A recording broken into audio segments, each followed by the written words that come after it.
Кристина Немирица, както казах, и тя ще бъде част от маратона като организатор.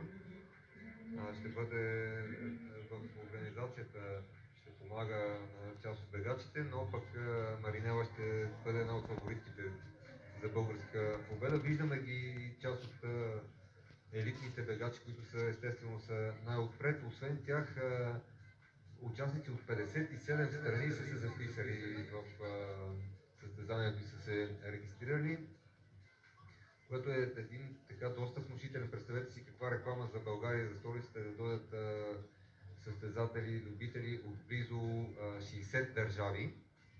Така че виждаме сега участниците на най-дългата дистанция, на 42 км, които ще стартират само след може би около 1-2 минути. Над 700 са участниците в маратонската дистанция, както при мъжете, така и при жените общо участие на състезателите. 700 маратонци е една доста добра реклама за бягането. Естествено, всеки от тях с различни амбиции, но основната цел на всеки един маратонец е да завърши това бягане, тъй като изключително тежка е маратонската дисциплина, една от най-тежките в лекоатлетическата програма.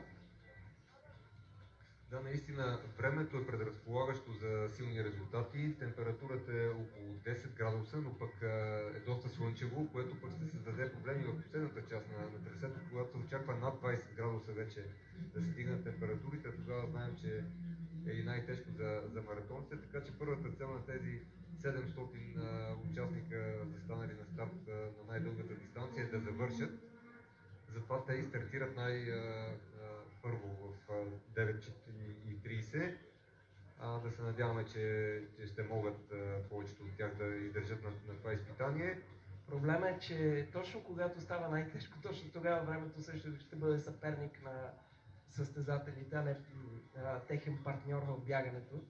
1 минута до старта показват от съдийският апарат, така че всеки момент ще станем свидетели на старта на 40-то издание на Софийския маратон. Само 30 секунди. Веднага след старта ще ви кажем малко повече за бегачите, които виждате на първа линия, елитните състезатели, които са дошли тук, всеки с своите различни амбиции. 5 секунди до старта.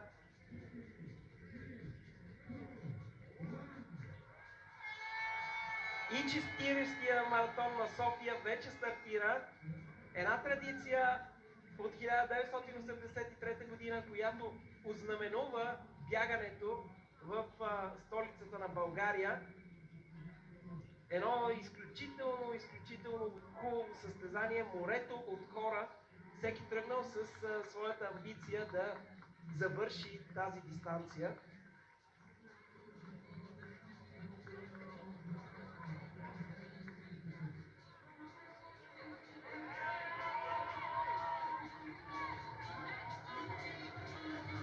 Виждате тук абсолютно между тези хора и бегачи, които стартират всеки със своята професия, всеки със своето свободно време, което отделя от ежедневието си, за да тренира за този маратон. Това е уникалното в бяганията, това е уникалното в маратонската дистанция, защото е единственото състезание, където можеш да видиш редом професионалисти и аматьори.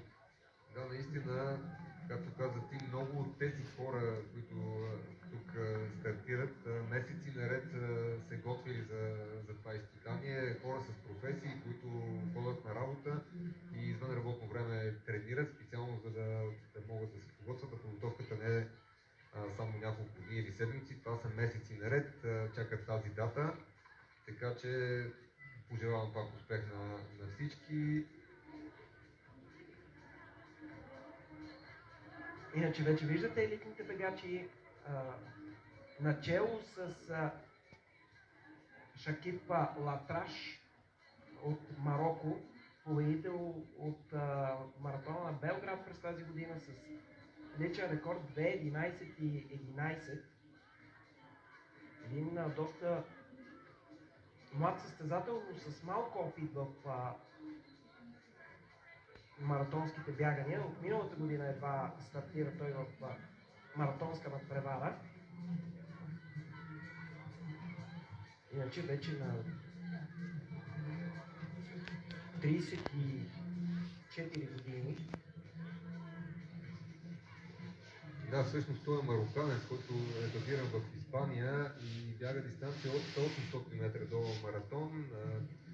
Има впечатляващи постижения: 5000 метра, 13:43, 10 км, 28 и 20 на шосе, час и 1:45 на полумаратон, така че от него може да очакваме, че е един от фаворитите за победа тук. Той дебютира в София. 3 маратона е пробягал през тази година и то много скоро един след друг.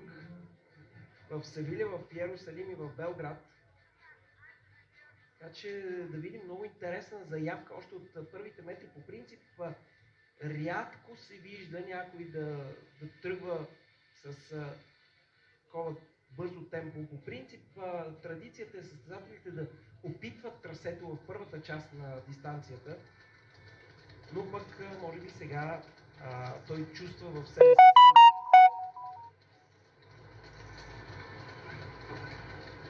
Виждате кенийската групичка близо до него. Тук имаме двама победители от предходни издания на Софийския маратон. Дънкан Черойот, който победи през 2021 година, и Осея Туей, който беше шампион през 2019 година. Иначе виждате в момента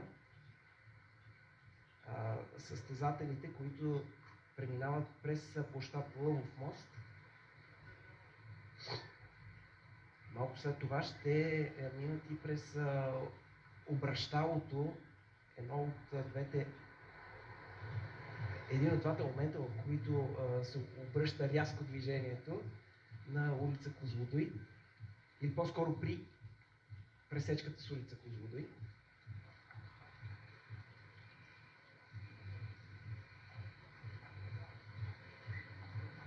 Дълго време беше мечта на организаторите на маратона на София той да преминава по трасе, което да е с дължина от 21 км, да бъдем в, така да се каже, традицията на големите маратони, които продължават в рамките на една или две обиколки.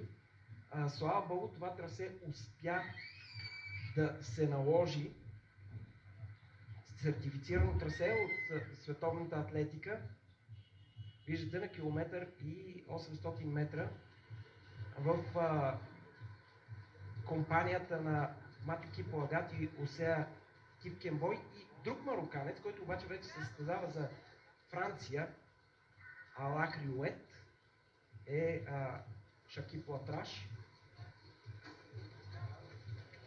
Интересно, да видим до какво ще доведе това ранно откъсване. Да, той всъщност започва да диктува темпото и да се опитва да се откъсне от съперниците си.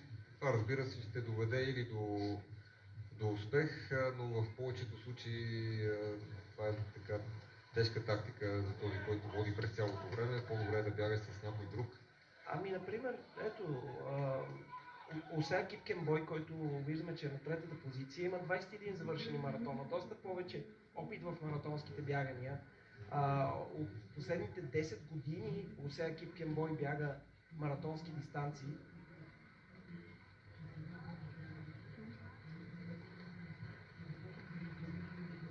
Иначе виждате Шакип Латраш или Лашгар в различните източници по различен начин се споменава. Вероятно става дума за две различни имена в неговото име.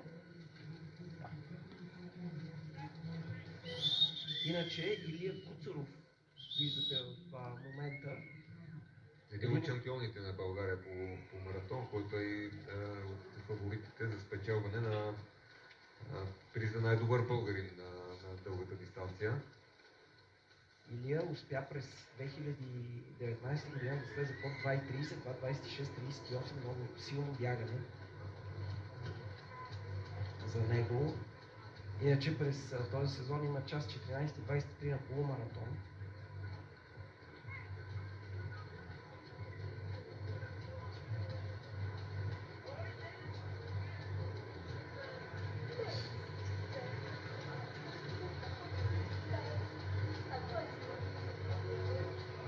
Състезателите преминаха вече покрай централните хали и се насочват постепенно към улица Лабин, където ще приключи тяхното движение поне за сега по булевард Княгиня Мария Луиза, а иначе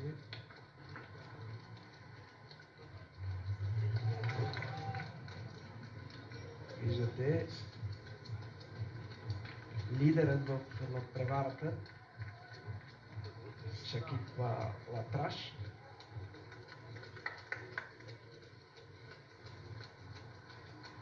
До момента има 5 пробягани маратона Латраш. Това е 6-тото му бягане. Не е имало момент, в който да не завърши маратон, така че се надяваме, че и тук ще го завърши. Разбира се, както той, така и всички любители на бягането. Очакваме добри резултати и се надяваме, защо пък не той да бъде първи. Ето и първата група при жените. Маринела Нинева е начело, заедно с африканските фаворитки. Николай Николов е пътно до нея, един от добрите ни бегачи на дълги разстояния. Преди време той бягаше с Мирица Мирчева, когато тя се опита да подобри националния рекорд и не достигна една секунда преди 2 години. След това обаче, разбира се, тя буквално, ще използвам жаргона, смаза рекорда, след като преодоля едновременно и границите от 2 часа и 35 минути и 2 часа и 30 минути, с това 29 и 23 от миналата година от Копенхаген. Вече Милица Мирчева е номер 1 в ранглистата на България. Иначе Николай Николов е и съотборник на Маринела Нинева в Локомотив Дряново, така че двама съотборници с една цел, добри резултати. Иначе виждате Беатрис Тойротич, Гледис Джепкоро и Виво и Хелън Кимотай заедно с Маринела. При дамите нямаме такова разслояване от самото начало на дистанцията, виждаме и някои малко по-атрактивни състезатели. Това също е част от колорита на маратонското бягане, нещо, което ще видим.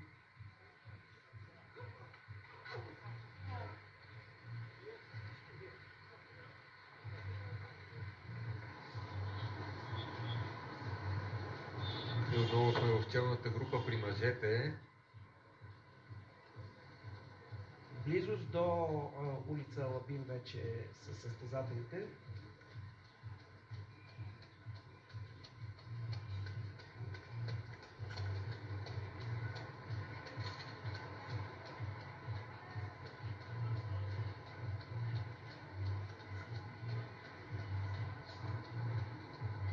Латраш продължава да бъде необезпокояван в челото.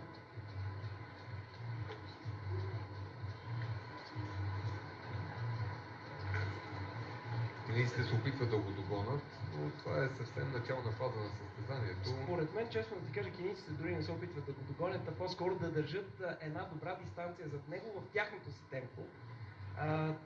Много е важно в маратонското бягане да имаш опит. И точно опита на кенийците, според мен, може да ги доведе до успех в това състезание. По-голям е шанса към момента от това, което виждаме, честно казано, кенийците да успеят да спечелят, отколкото Латраш. Разбира се, това, което правим ние в момента, са прогнози само на база предположение на това, което сме видяли в маратона в годините. Формата на всеки един състезател, той се знае най-добре. И след като Латраш е решил да тръгне в толкова бързо темпо, това означава, че в крайна сметка той пък е преценил своите сили. Вече завъртяха покрай Централния военен клуб състезателите, една от емблематичните сгради на София, и са по жълтите павета. ще преминат и покрай Българската академия на науките, покрай Народното събрание, историческата сграда на Народното събрание.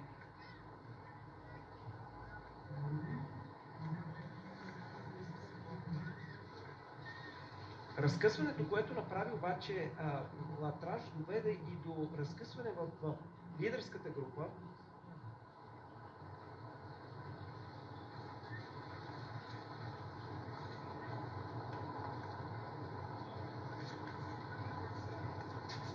Виждаме, че вече Алах Риует изостава на 5-то място. Кенийска група за 2, 3 и 4 позиция.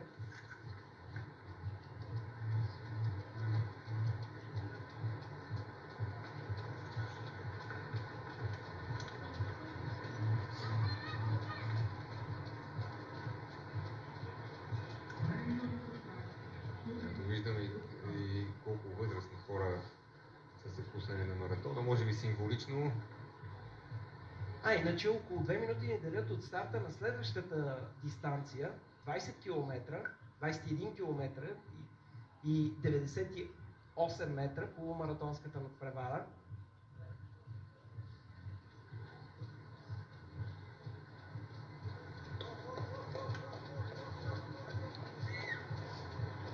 Вече по булевард Васил Левски са състезателите.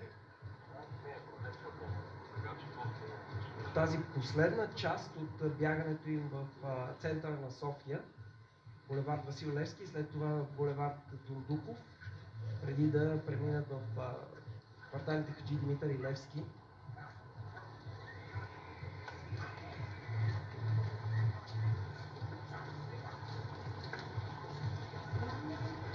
Една минута до старта на полумаратонската надпревара. Тук също имаме един впечатляващ брой състезатели. Мисля, че 1600 бяха. Разбира се, секунда ще ми трябва за да проверя точно така. 1500, малко над 1500 са състезателите в полумаратонската надпревара. Един много впечатляващ брой. 1500 бегачи да се тестват на 21 км е наистина отлично постижение. Мирослав Спасов ще видим тук в тази дистанция. Също един от добрите бегачи на маратон в България с номер 1960 е той. Зорница Христова, която също пробяга маратона през тази година близо до 3 часа и 10 минути, е тук в тази дисциплина с номер 2330. 1500 състезатели по тази обиколка, която е 21 км.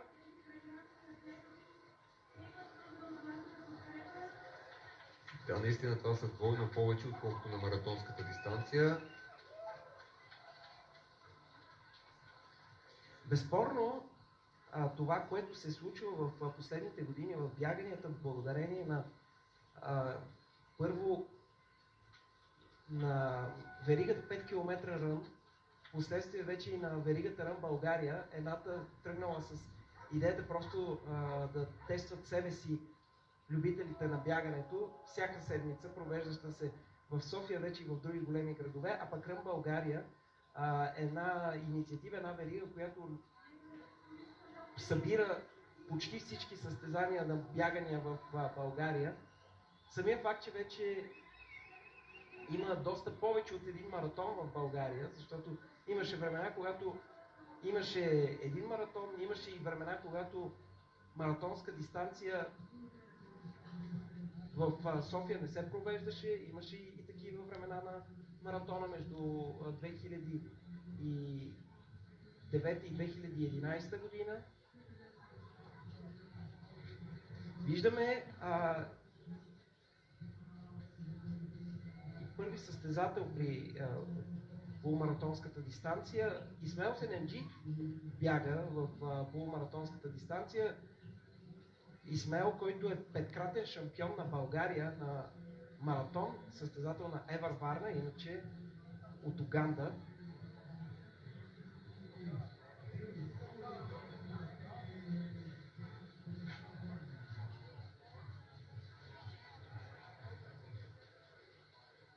Да, Сезанаджи ще бъде един от фаворитите за полумаратона. Той от повече от 10 години живее вече в България и един от познатите състезатели. Тук имах възможността да преди предаването да говоря с него. Каза, че би се пуснали на маратона, но понеже африканската конкуренция е много силна, предпочита да се пробва на по-леката дистанция, където има повече шансове за призово класиране. Конкуренцията от неговите си хора. Да, от Африка. Да.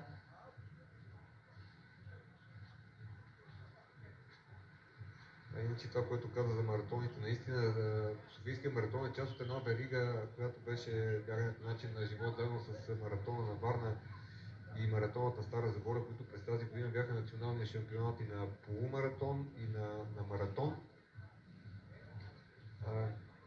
Тези три маратона са така най-стабилните и масови. Всъщност организаторите на Софийския маратон, Анатолий Илиев и Даниел Дуков, са тези, които правят и другите два маратона, заедно с местните организатори, така че това са най-квалитетните състезания по маратон в България. Имаше маратони в Пловдив, така доста сериозен, но поради строежи в самия град, мисля, че тази година се отмени.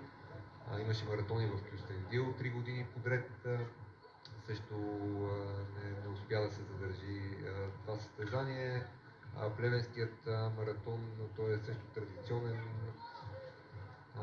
проведе се през тази година, но не в тези мащаби. Ето този кадър всъщност ни показва какво нещо е Софийския маратон, на върха на всички тези бягания и така нататък. Пък ти, както преди малко спомена за Five Камара, наистина това движение изгради бегаческа култура, най-вече в столицата, после се разпространи в цялата страна, в големите градове. А пък движението Рън България набляга повече на по-малките населени места, една комбинация от професионалисти, които бягат различни дистанции, планински бягания, шосейни бягания, дори на плажа се бяга в различни точки на България. 12 състезания през тази година имаше Рън България, като две от тях предстоят Нови пазар, който е във вторник, през седмицата, и Дряново Рън в петък на 13 октомври. Това завършва тази верига през тази година. Една много интересна комбинация, където и в хората в по-малките населени места могат да опитат такава голяма организация, както виждаме тук. А в челото на Софийския маратон при мъжете вече има и така застигане на ранния лидер. Нещата като че ли си дойдоха на мястото. Да, това ще бъде по-интересно и по-добре и за него да бягат в група. Вече бегачите след малко ще минат по моста Чавдар. Всъщност ето това е моста Чавдар. Тук Маринела Нинева, водачката при жените, заедно с подкрепена от съотборника си от Локомотив Зраново Николай Николов, се изкачва по моста Чавдар, пък мъжете вече са минали по това трасе и трябва да навлезат в квартал Хаджи Димитър. Беатрис Стойротич беше заедно с Маринела на първата, борейки се за първата позиция с нея. Искрено ще се радвам, ако имаме шанса за българска победа тук.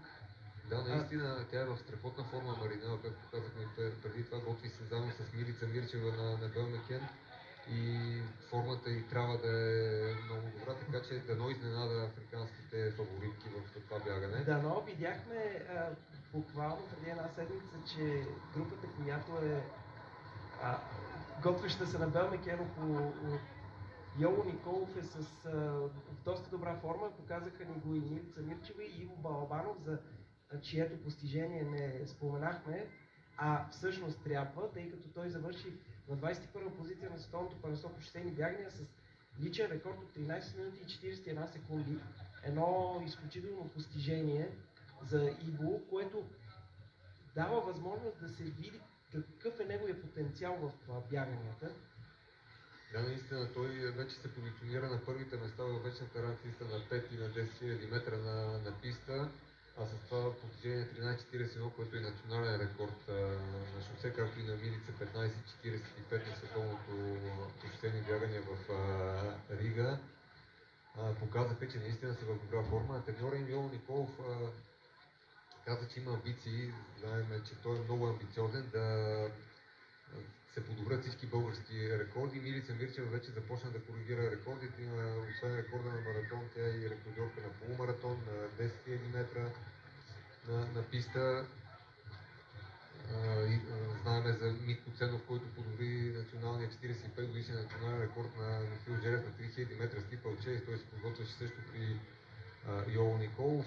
През миналата година на 1500 метра Мартин Проданов подобри дългогодишния рекорд пък на Евгений Игнатов, а пък сега Йово с Иво Балабанов са насочили поглед към вече рекордите на 2000, на 3000, на 5000 метра, както и на 10 000 метра, които се държат от легендарния Евгений Игнатов. Това са амбициите на Йово, пък Милица също иска да стане рекордьорка на 5000 метра на писта с уникалния рекорд на Даниела Йорданова от Олимпийските игри в Сидни 14.56.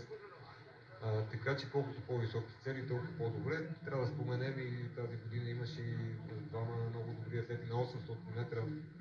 Брата на Иво Балабанов, Мартин Балабанов и Иван Иванов. Иван слезе даже под 1.49 на 800 метра, пък Мартин бяга 1.49, двама българи под 1.50 на 800 метра, нещо, което не се беше случило десетилетия насам.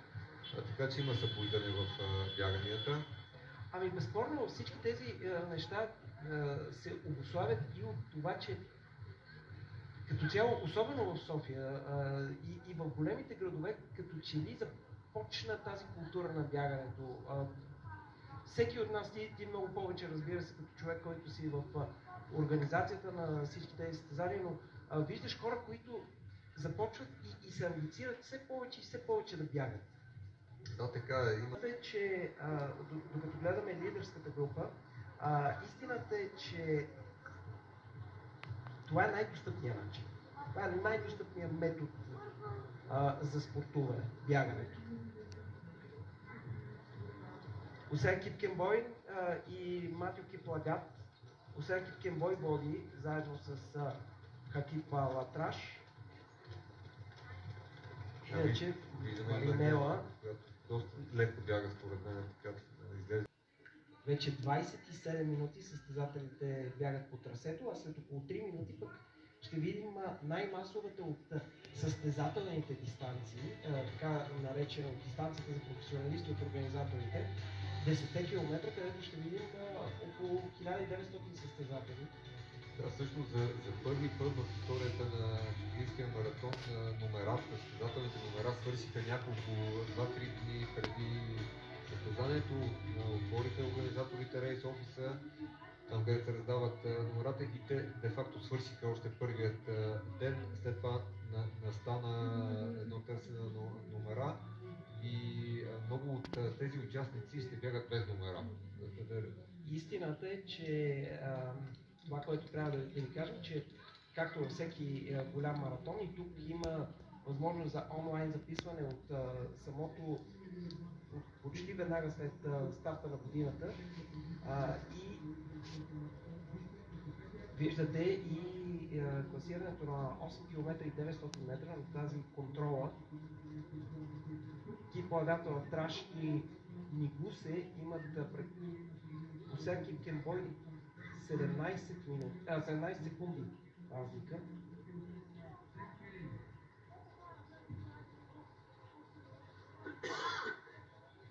Алем Нигусе, състезателя, който виждате на третата позиция, е атлет от Етиопия, един много млад състезател на 21 години, който прави тук дебюта си в маратонска дистанция. До момента стартирал само на полумаратон.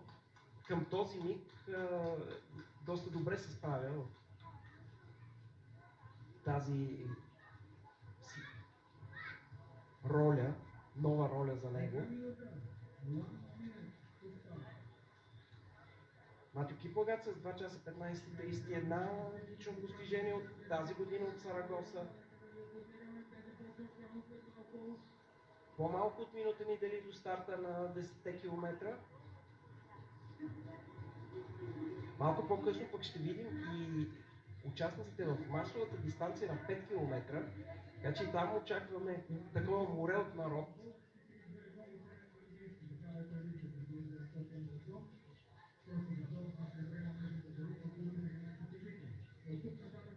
Тук очакваме да видим Девора Аврамова, националната ни шампионка на полумаратон, фаворитка в тази дисциплина. Тя е с много добро бягане на 10 км. От мъжете, това, което видяхме, Алекс Василев, Сава Тодоров, Николай Първанов. Николай Първанов беше фаворит през миналата година. Да. Така че се надяваме на също много добри резултати тук.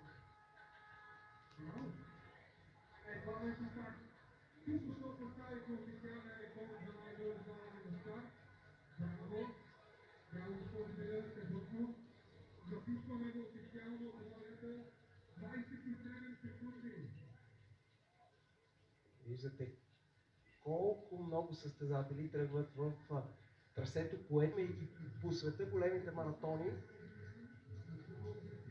Иво Балабанов виждаме. Между другото не беше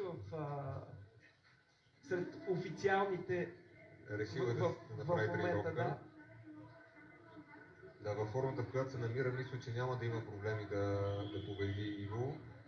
Виждаме, че има и доста интересна компания Балабанов. Той явно се е записал почти в последния момент. Заедно с Иво Балабанов бяга Матю Косгел.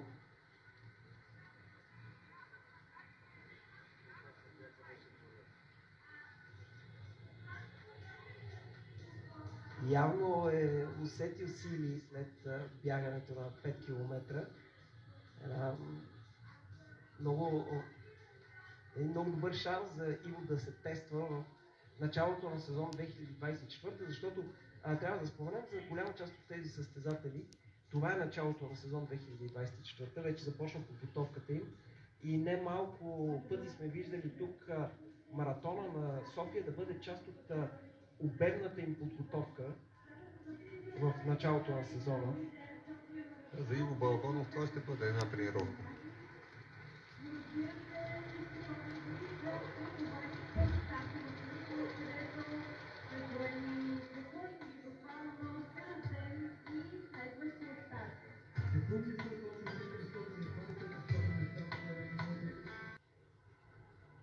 Традиционно ви показваме най-красивите места от София в клипове, създадени